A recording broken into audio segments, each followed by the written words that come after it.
Dahod Godhra highway પર આવેલ લીમખેડા તાલુકાના દાભડા ગામમાં ચોરોએ ફરી એકવાર આતંક મચાવ્યો। દાહોદ ગોધરા હાઈવે પર આવેલા લીમખેડા તાલુકાના દાભડા ગામમાં ચોરોએ ફરી એકવાર આતંક મચાવ્યો। 19 જૂની રાત્રે કાયદ જોહર હસન અલી લીમડીવાલાની દુકાનમાં અજાણ્યા તસ્કરોએ કટર મશીનથી તાળા તોડી રોકડ રકમ સામાનની ચોરી કરી હતી। આ દુકાનમાં 9મી વખત ચોરીની ઘટના બની હોવા છતાં લીમખેડા પોલીસે ગંભીરતા દાખવી નથી। દુકાનદારની લેખિત ફરિયાદ બાદ પણ એફઆઈઆર નોંધાઈ નથી, જેના કારણે વેપારી અને ગ્રામજનોમાં ભારે રોષ ફેલાયો છે।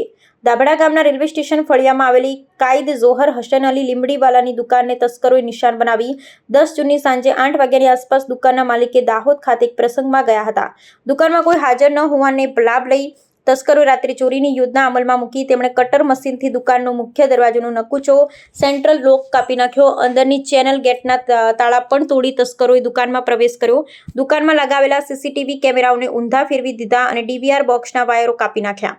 આ ઉપરાંત તસ્કરો ડીવીઆર ડિવાઇસ અને હાર્ડ ડિસ્ક પણ ઉઠાવી ગયા, જેથી ચોરીનો કોઈ પુરાવા ન રહે। તેમણે ગલ્લો તોડી રોકડ રકમ, વહોરા સમાધિ દાન પેટીમાંથી પૈસા, તેલના ડબ્બા, કાજુ બદામ, ચા, કપડાં, ચાર્જિંગ બેટરી સહિતની વસ્તુઓ ચોરી લીધી।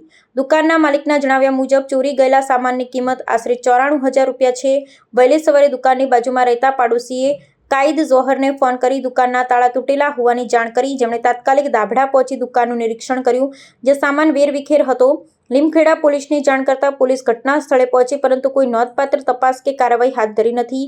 પોલીસે દુકાનમાં પ્રવેશ ન કરવાની સૂચના આપી, ડોગ સ્ક્વોડ અને ફિંગરપ્રિન્ટ એક્સપર્ટની મદદ લેવાની વાત કરી, પરંતુ આ દિશામાં કોઈ પગલાં લેવાયા નથી।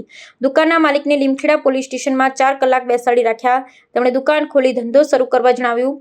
કાયદ જોહરે ચોરીની લેખિત ફરિયાદ આપી, પરંતુ 2 દિવસ વીત્યા બાદ પણ પોલીસે એફઆઈઆર નોંધી નથી। આ નિષ્ક્રિયતાથી દુકાનના માલિક નારાજ છે અને તસ્કરોને ઝડપી કાયદેસરની સજા આપવાની માંગ કરી રહ્યા છે।